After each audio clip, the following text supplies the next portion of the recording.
Olá, meus queridos, tudo bem? Estamos aqui para gravar uma mensagem que pode falar fundo ao nosso coração. E antes de abrir a palavra de Deus, eu quero convidar você a fechar os seus olhos para que possamos falar com o nosso Deus. Senhor, nosso Deus, nosso Pai, queremos agradecer ao Pai pelos momentos em que o Senhor tem nos conduzido até aqui, que em meio a lutas e provações o Senhor tem nos sustentado com a sua mão, ó Pai. Queremos neste momento nos colocar ante a Tua presença, onde iremos meditar sobre a Tua palavra e que ela possa calar fundo ao nosso coração neste momento. Dá-nos a inspiração com o Teu Santo Espírito, nós pedimos e agradecemos em nome de Jesus. Amém, Senhor. Como você tem estado? Tudo bem? Estamos passando por uma série de problemas, de privações, um momento em que nós enfrentamos uma pandemia, mas nós queremos trazer hoje uma mensagem para você que fala sobre esperança. Mas antes de tudo, uma palavra que fala sobre certezas. Quais são as certezas que você tem na sua vida? Quais são as coisas que têm calado ao seu coração e que te têm dado a certeza de que tudo irá terminar bem? Mas também, quais são as incertezas da sua vida? Será que você tem incertezas quanto ao futuro? Sobre o que você haverá de comer, de vestir? Sobre que trabalho você terá? Sobre as adversidades que ainda virão sobre a sua vida? É bem verdade que a nossa vida é mais baseada nas incertezas do que nas certezas, não é mesmo? Nós não sabemos do que acontecerá no futuro e por isso muitas vezes nós acabamos duvidando daquilo que Deus pode fazer na nossa vida. Eu quero convidar você hoje a meditar sobre uma palavra muito interessante que está lá em Gênesis, no capítulo 50. Eu convido você a abrir a sua Bíblia neste momento. Ela traz uma mensagem muito especial para nós e ela fala um pouco da história de José. José, ele tinha passado por diversas provações, como você bem conhece. Ainda novo, foi vendido pelos seus irmãos, quando o plano inicial era matá-lo por inveja. Mas ele havia sido vendido e aquilo que parecia ser uma tragédia no futuro, Deus tornou uma grande bênção para que pudesse transformar não somente a vida de José, mas a vida da sua família e a vida de toda uma nação e povos, não só local como vizinhos também. Mas José, ele acalentava no seu coração a esperança de um dia poder voltar à sua terra. Ele acalentava o desejo de um dia poder voltar e viver aquilo que ele havia sonhado, a sua vida novamente. Mas nem sempre as coisas correm como nós planejamos, não é mesmo? E José passou a sua vida toda no Egito. Passou como governante e ele teve a oportunidade não de viver aquilo que ele esperava na sua antiga terra, mas ele teve a oportunidade de perdoar a sua família, de trazer a sua família de volta e fazer com que a sua família vivesse ali pertinho dele, com tudo aquilo que Deus pôde oferecer através da vida de José. José teve a oportunidade de vivenciar então com o seu pai, com os seus irmãos, com os seus familiares. Mas José tinha uma certeza que deve fazer parte da nossa vida. José esperava chegar a alcançar a promessa divina. Mas há uma parte aqui interessante que me fez meditar um pouco sobre a mensagem que eu quero compartilhar com você. Lá em Gênesis, no capítulo 50, no verso 24, diz o seguinte: José, já no final da sua vida, dizia assim: E disse José a seus irmãos: Eu morro, mas Deus certamente vos visitará, e vos fará subir dessa terra a qual jurou a Abraão, a Isaque e a Jacó. E assim José fez jurar aos filhos de Israel, dizendo: certamente vos visitará Deus, e fareis transportar os meus ossos daqui. E olha que interessante, José ele tinha uma confiança tão grande de que ele voltaria e de que ele alcançaria a terra prometida por Deus aos seus antepassados, que ele fez com que os seus parentes jurassem que levariam os seus ossos para adentrar a terra prometida. Quando nós vivemos aqui neste mundo, nós vivemos uma vida de incertezas. E muitas vezes nós ficamos esperando a concretização de coisas que nós esperamos para essa terra. E nós bem sabemos que Deus nos colocou aqui para vivenciar e desfrutar de tudo aquilo que Ele oferece. Mas a certeza que Deus nos deu foi de adentrar o novo céu e a nova terra que Ele nos prometeu. E essa nova terra e esse novo céu que Ele prometeu, Ele não prometeu somente a nós, mas Ele tem prometido desde os nossos antepassados. Entre todas as incertezas e certezas que temos nessa vida, será que a sua fé está mais ligada às coisas deste mundo ou à certeza e à promessa daquilo que Deus fez para o céu? José, ele viveu tudo aquilo que ele pôde viver nessa terra, mas os seus olhos estavam fixos naquilo que Deus havia prometido, numa herança muito maior. Hoje você deve estar sentindo falta de frequentar a igreja, não é mesmo? Eu tenho sentido muita falta, não só do lugar de culto, mas de ver pessoas, de poder abraçá-las, de poder cumprimentá-las, de participar das programações. Tenho sentido falta de ir a lugares que eu ia, de estar com pessoas que eu estava. Mas, dentre todas essas coisas que têm acontecido, será que nós esperamos a certeza de que esta pandemia irá passar? Ou nós esperamos a certeza de que ainda que essas coisas aconteçam, e nós sabemos que pela palavra de Deus, as coisas irão melhorar por breve tempo, e haverá uma perseguição tal que muitos de nós não poderemos suportar. Haverão privações muito maiores do que poderemos suportar. Haverão problemas e coisas neste mundo que muitos de nós não poderemos superar.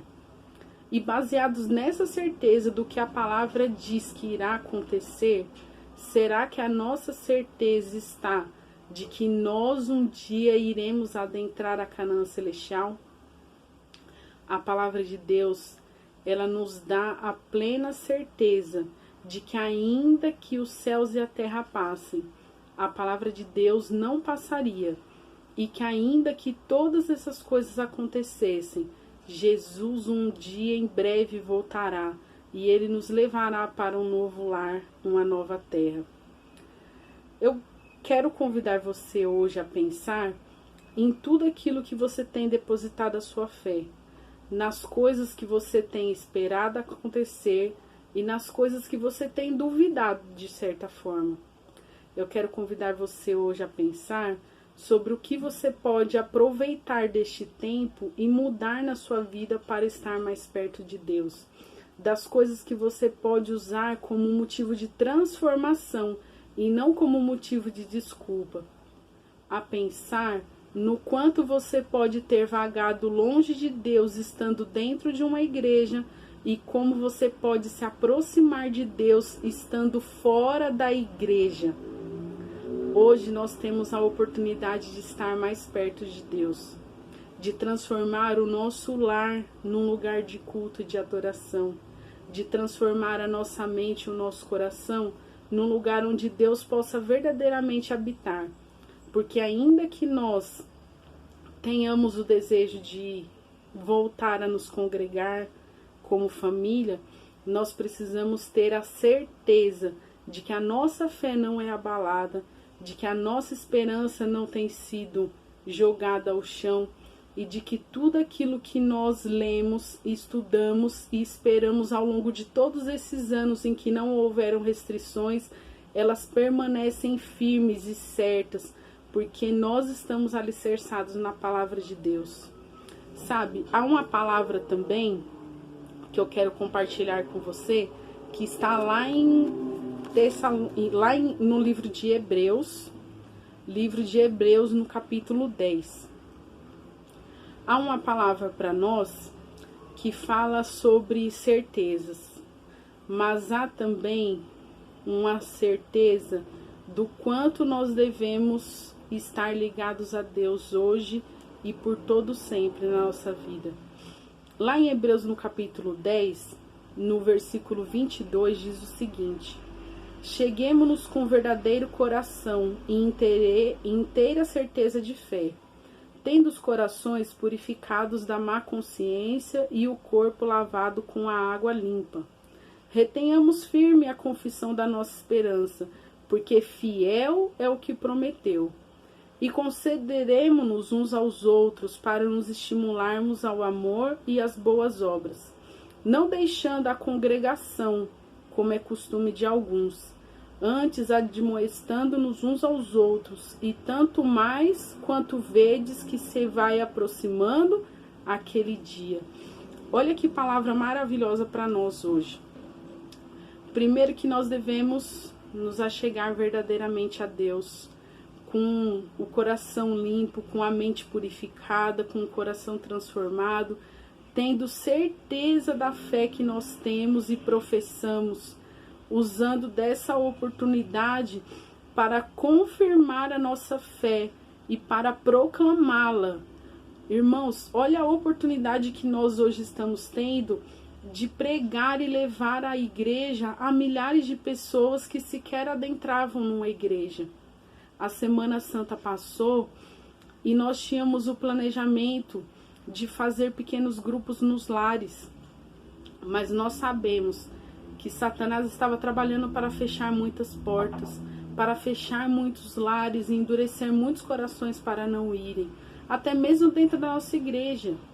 Mas veja que oportunidade que Deus deu de transformar a Semana Santa numa semana televisionada, onde milhares e milhares de pessoas assistiram e acompanharam dentro dos seus pequenos grupos, pequenos lares. E nós pudemos testemunhar que antes a igreja tinha uma média de 50 pedidos de estudos bíblicos por dia. E durante essa semana de oração da Semana Santa, a igreja recebeu mais de 9.000 pedidos. 9.000 pedidos de oração. Então, baseado nisso, a igreja também tomou a decisão de fazer um estudo bíblico televisionado. Lógico que ela já fazia, mas aproveitando o gancho. E nós temos a oportunidade de confirmar a confissão da nossa esperança, de falar desse amor e dessa esperança que nós temos, de usar as mídias para pregar a mensagem do Evangelho no momento em que as pessoas estão tão sedentas de certezas. Porque nós vivemos num mundo de incertezas, vivemos num mundo onde você não sabe o que vai acontecer amanhã, onde você não sabe o que vai acontecer daqui a um mês, você não sabe se você terá emprego, se você terá alimento, se você terá sua casa. Mas nós sabemos no Deus que nós cremos. E nós podemos ter certeza de que se Ele prometeu, Ele irá cumprir. E Ele prometeu que Ele não deixará o justo mendigar o pão, e nem a sua descendência passar a necessidade. Nós podemos também aproveitar nesses versos de Hebreus e ver que nós devemos sempre considerar uns aos outros, nos preocupar com os nossos irmãos, e não é porque nós não usemos mais que nós não podemos mais falar, saber como eles estão, mas principalmente aqui fala que nós devemos aproveitar este momento para admoestar, ou seja, falar, dar palavras de conforto, dar palavras de sabedoria, dar conselhos, dar orientação, ajudá-los naquilo que eles precisam, fortalecer a fé de todos, porque aqui está a palavra mais especial para nós hoje. Saber que nós vemos que o grande dia da volta de Jesus está se aproximando. E se o grande dia da volta de Jesus está se aproximando, é aí que nós devemos nos agarrar à nossa fé e à nossa esperança. Ter a certeza de que se Deus nos conduziu até aqui, Ele irá terminar de conduzir a nossa história e guiar os nossos passos até o final. E o final qual é? Adentrar a Canaã celestial. Eu quero convidar você hoje, através dessa meditação, a entregar a sua vida a Deus, a pensar naquilo que você tem depositado a sua fé, a sua esperança, aonde você tem depositado as suas certezas, mas principalmente aquilo que você tem colocado como incerteza na sua vida, e saber que Deus é a resposta para todas as suas inquietações. E antes de ser a resposta, Ele é a confirmação de tudo aquilo que nós temos visto no nosso mundo, na nossa sociedade e mesmo na nossa vida. As profecias estão se cumprindo e nós sabemos, assim como diz em Apocalipse 22, eis que certamente veio sem demora. Que Jesus primeiramente venha ao seu coração, que Ele seja a certeza da sua vida e que você possa depositar a sua fé e a sua esperança nas mãos dEle, porque eis que em breve Ele virá e Ele levará com Ele todos aqueles que depositaram a sua vida em suas mãos. Que a graça e a paz de Deus esteja na sua vida e que você continue firme nos caminhos de Jesus. E que ainda que esse período todo de pandemia venha a se estender muito, que você não venha esmorecer na fé, porque um dia estaremos juntos e congregados para nunca mais nos separar. Deus te abençoe e que Deus te capacite. Convido você a mais uma vez fechar os seus olhos. Senhor nosso Deus, queremos neste momento entregar a nossa vida em Tuas mãos, ó Pai. Que o Senhor venha operar a transformação necessária em nossa vida e que através deste momento da história deste mundo possamos firmar a nossa fé em Ti, possamos ter a certeza, Senhor, da salvação em Cristo Jesus, possamos ter a certeza de que se até aqui o Senhor nos conduziu, adiante o Senhor continuará conduzindo a nossa história. Venha derramar o Teu Santo Espírito sobre a igreja, sobre os novos interessados, sobre as pessoas que estão Te procurando, Senhor, para conhecer a Tua palavra e conhecer a Ti. E que possamos ter uma vida reavivada em Cristo Jesus, Senhor. Dá-nos o perdão dos nossos pecados, é o que nós pedimos em nome de Jesus. Amém. Um grande abraço em você e que Deus venha conduzir os seus passos a cada dia. Amém.